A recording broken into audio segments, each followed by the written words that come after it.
Yes, it's cold and windy and rainy outside, but we're cozy in here by the fire. And now we're going to proceed with what might be the last episode, episode 6, in our reading of A Christmas Carol by Charles Dickens. They left the busy scene and went into an obscure part of the town where Scrooge had never penetrated before, although he recognized its situation and its bad repute.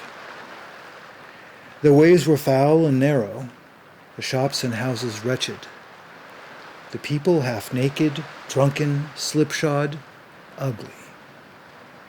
Alleys and archways, like so many cesspools, disgorged their offenses of smell and dirt and life upon the straggling streets, and the whole quarter reeked with crime and filth and misery.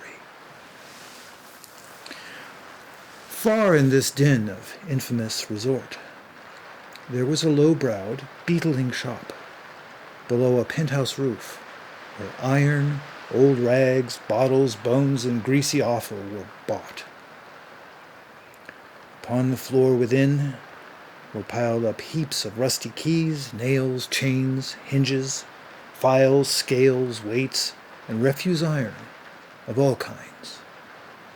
Secrets that few would like to scrutinize were bred and hidden in mountains of unseemly rags, masses of corrupted fat, and sepulchres of bones. Sitting in among the wares he dealt in, by a charcoal stove made of old bricks, was a gray-haired old rascal, nearly 70 years of age, who had screened himself from the cold air without by frowsy curtaining of miscellaneous tatters, hung upon a line, and smoked his pipe in all the luxury of calm retirement.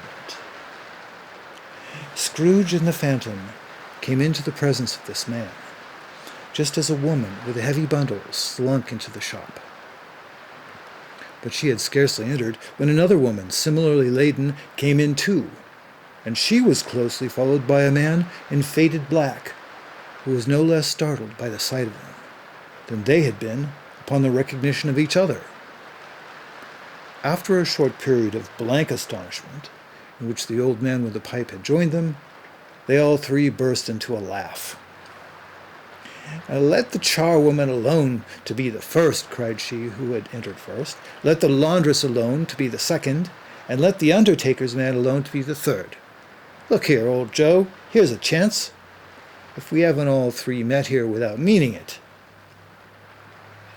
"You couldn't have met in a better place," said old Joe, removing his pipe from his mouth. "Come into the parlor. You were made free of it long ago, you know, and the other two ain't stragglers. Stop until I shut the door of the shop. Ah, how it squeaks! There ain't such a bit of rusty metal in the place as its own hinges, I believe, and I'm sure there's no such old bones in here as mine. Ha ha! We're all suitable to our calling. We're well matched. Come into the parlor. Come into the parlor." The parlor was a space behind the screen of rags. The old man raked the fire together with an old stair-rod, and having trimmed his smoky lamp, for it was night, with the stem of his pipe, he put it in his mouth again. While he did this, the woman who had already spoken threw her bundle on the floor and sat down in a flaunting manner on a stool, crossing her elbows on her knees and looking with a bold defiance at the other two. "What odds then? What odds then, Mrs. Dilber?" said the woman. "Every person has a right to take care of themselves. He always did." "That's true indeed," said the laundress. "No man more so." "Why then, don't stand staring at us as if you were afraid, woman. Who's the wiser? We're not going to pick holes in each other's coats, I suppose." "No, indeed," said Mrs. Dilber and the man together. "We should hope not."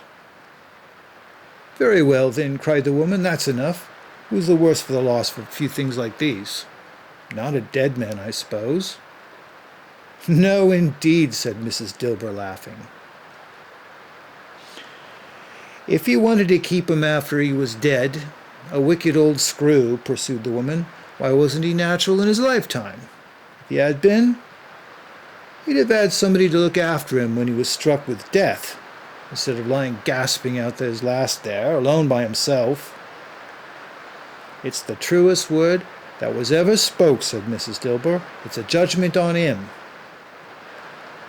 I wish it was a little heavier judgment, replied the woman, and it should have been. You made a pin on it.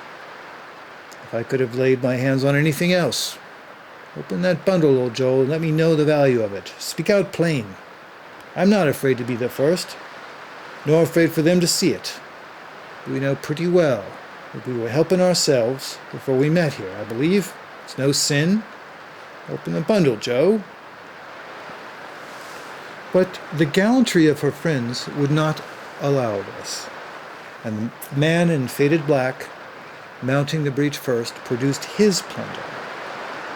It was not extensive. A seal or two, a pencil case, a pair of sleeve buttons, and an old brooch of no great value were all.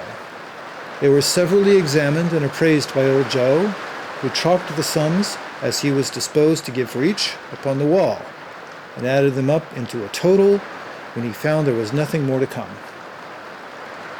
That's your account, said Joe. I wouldn't give another sixpence if I was to be boiled for not doing it. Who's next?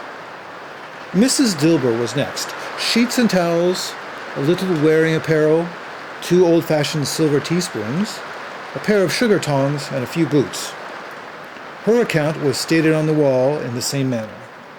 I always give too much to ladies. It's a weakness of mine. And that's the way I ruin myself, said old Joe. That's your account. If you asked me for another penny and made it an open question, I'd repent of being so liberal and knock off half a crown. And now undo my bundle, Joe, said the first woman.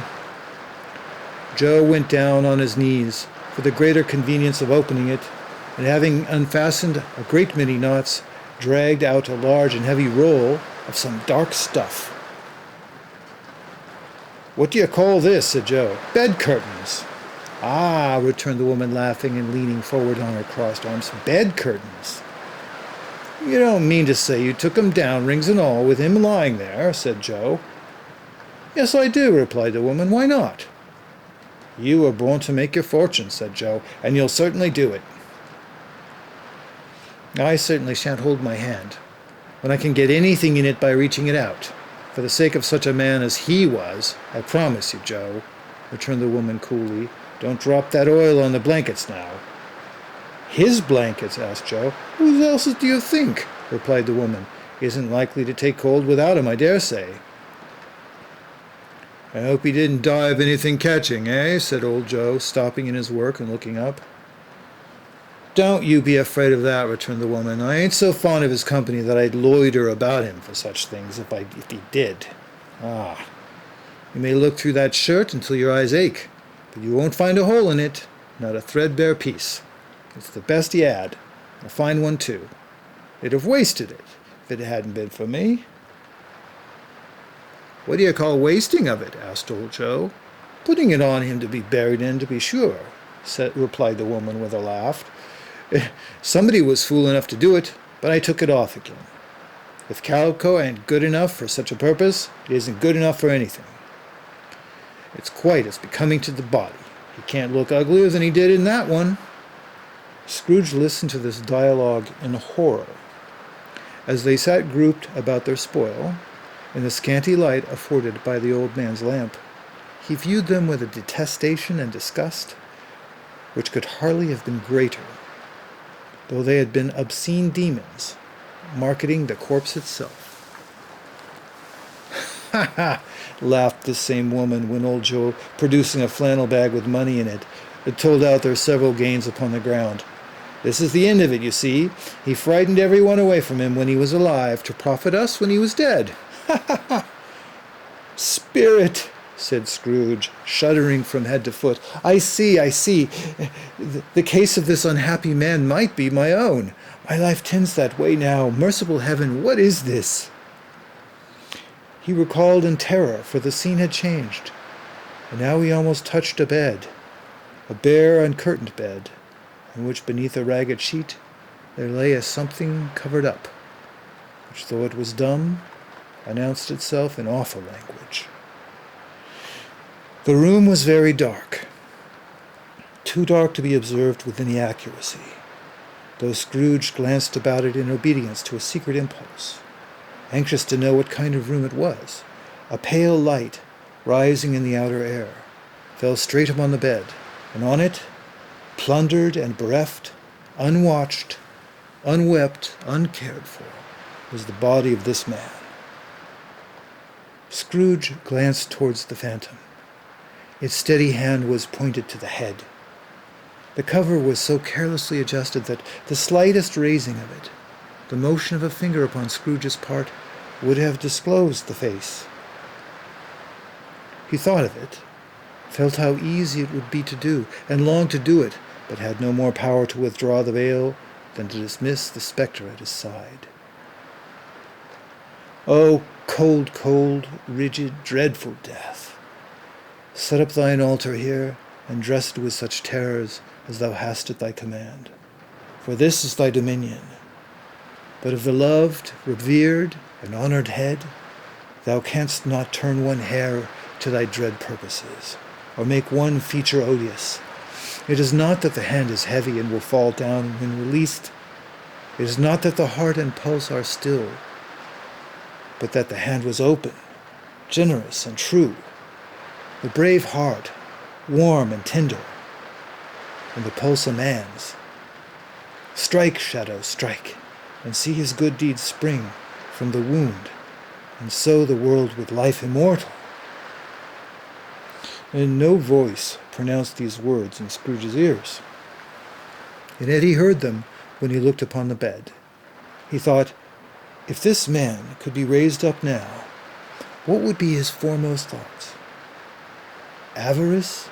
Hard dealing, griping cares? They have brought him to such a rich end, truly. He lay in the dark, empty house, with not a man, a woman, or a child, to say that he was kind to me in this or that, and for the memory of one kind word I will be kind to him. A cat was tearing at the door, and there was the sound of gnawing rats beneath the hearthstone. What they wanted in the room of death, and why they were so restless and disturbed, Scrooge did not dare to think. Spirit, he said, this is a fearful place. In leaving it, I shall not leave its lesson, trust me. Let us go. Still the ghost pointed with an unmoved finger to the head. I understand you, Scrooge returned, and I would do it if I could. But I have not the power, Spirit, I have not the power. Again it seemed to look upon him. If there is any person in the town who feels emotion caused by this man's death, said Scrooge, quite agonized, show that person to me, Spirit, I beseech you. The spirit, the phantom, spread its dark robe before him for a moment, like a wing, and withdrawing it, revealed a room by daylight where a mother and her children were. She was expecting someone, and with anxious eagerness, for she walked up and down the room, started at every sound, looked out from the window, glanced at the clock, tried, but in vain, to work with her needle, and could barely hear the voices of the children in their play. At length, the long-expected knock was heard. She hurried to the door and met her husband, a man whose face was careworn and depressed, though he was young. There was a remarkable expression in it now, a kind of serious delight of which he felt ashamed, and which he struggled to repress. He sat down to the dinner that had been hoarding for him by the fire, and when she asked him faintly what news, which was not until after a long silence, he appeared embarrassed how to answer. Is it good, she said, or bad, to help him? Bad, he answered. We are ruined. No, there is hope yet, Carolyn. If he relents, she said, amazed, there is. Nothing is past hope, if such a miracle has happened. He is past relenting, said her husband. He is dead. She was a mild and patient creature, if her face spoke the truth.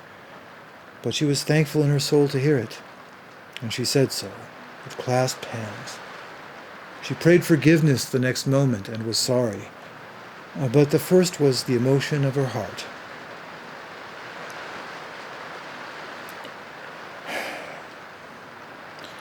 What the half-drunken woman whom I told you of last night said to me when I tried to see him and obtain a week's delay, and what I thought was a mere excuse to avoid me, turns out to have been quite true. He was not only very ill, but dying then. To whom will our debt be transferred? I don't know. But before that time we should be ready with the money. And even though we were not, it would be a bad fortune indeed to find so merciless a creditor in his successor. We may sleep tonight with lighter hearts, Caroline. Yes, soften it as they would, their hearts were lighter.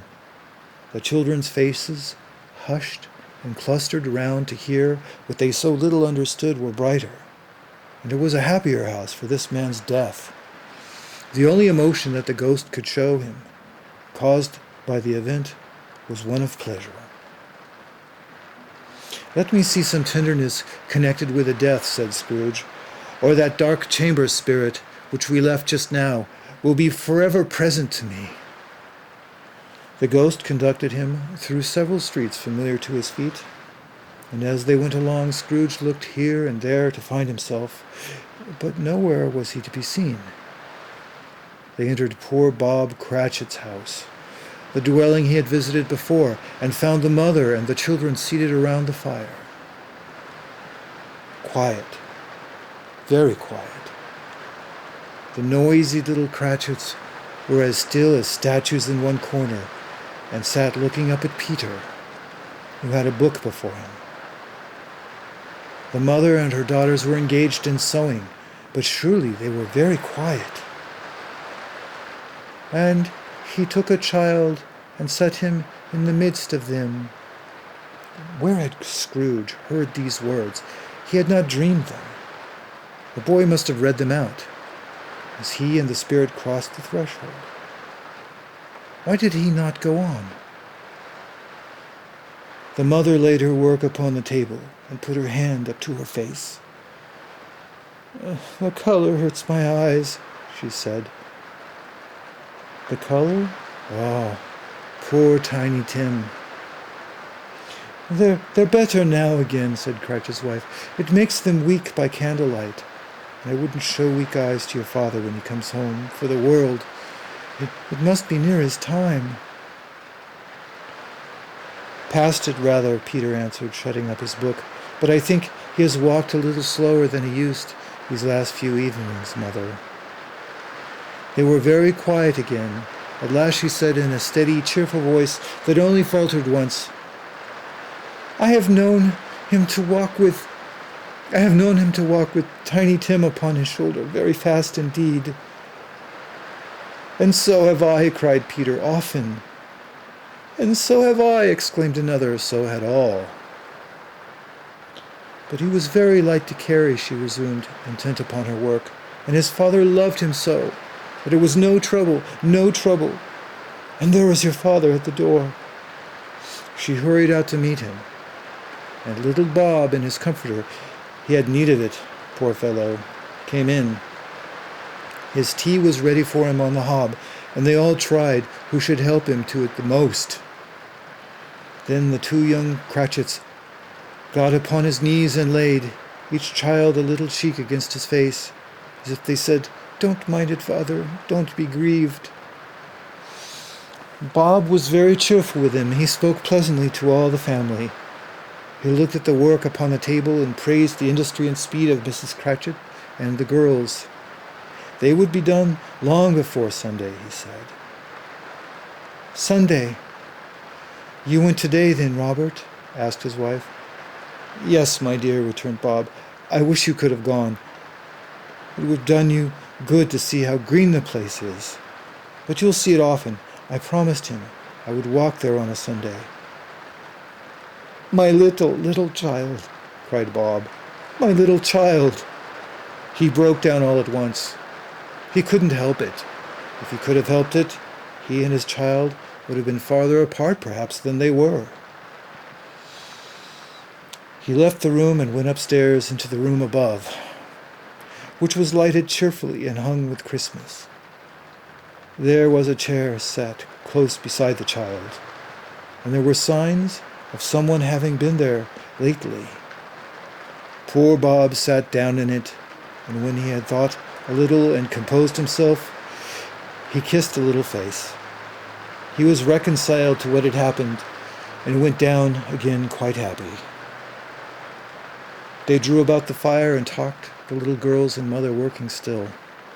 Bob told them of the extraordinary kindness of Mr. Scrooge's nephew, whom he had scarcely seen but once, and who, meeting him in the first street that day, and seeing that he looked just a little down, said Bob, inquired what had happened to distress him. On which, said Bob, for he is the pleasantest spoken gentleman you ever heard, I told him, I am heartily sorry for it, Mr. Cratchit, he said, and heartily sorry for your good wife. By the by, however did he know that? I don't know. Know what, my dear? Why, that you were a good wife, replied Bob. Everybody knows that, said Peter. Very well observed, my boy, cried Bob. I hope they do. Heartily sorry, he said, for your good wife. If I can be of service to you in any way, he said, giving me his card. That's where I live. Pray come to me. Now, it wasn't, cried Bob, for the sake of anything he might be able to do for us, so much as for his kind way, that this was quite delightful. It really seemed as if he had known of our Tiny Tim, and felt with us. I'm sure he's a good soul, said Mrs. Cratchit. You would be sure of it, my dear, returned Bob, if you saw and spoke to him. I shouldn't be at all surprised, mark what I say, if he got Peter a better situation. Only hear that, Peter, said Mrs. Cratchit. And then, cried one of the girls, Peter will be keeping company with someone and setting up for himself. Get along with you, reported Peter, grinning. It's just as likely as not, said Bob. One of these days, though there's plenty of time for that, my dear. However, and whenever we part from one another, I am sure we shall none of us forget poor Tiny Tim, shall we? Or this first parting that there was among us. Never, father, cried they all. And I know, said Bob, I know, my dears, that when we recollect how patient and how mild he was, although he was a little child, we shall not quarrel easily amongst ourselves, and forget poor Tiny Tim in doing it. No, never, father, they all cried again. I am very happy, said little Bob. I am very happy. Mrs. Cratchit kissed him. His daughters kissed him. The two young Cratchits kissed him, and Peter and himself shook hands. Spirit of Tiny Tim, thy childish essence was from God. Spectre, said Scrooge, something informs me that our parting moment is at hand. I know it, but I know not how. Tell me what that man was whom we saw lying dead. The ghost of Christmas yet to come conveyed him, as before, though at a different time, he thought. Indeed, there seemed no order in these later visions, save that they were in the future, into the resorts of businessmen, but showed him not himself. Indeed, the spirit did not stay for anything, but went straight on, as to the end just now desired, until besought by Scrooge to tarry for a moment. This court, said Scrooge, through which we hurry now, is where my place of occupation is, and has been for some length of time. I see the house. Let me behold what I shall be in days to come. The spirit stopped.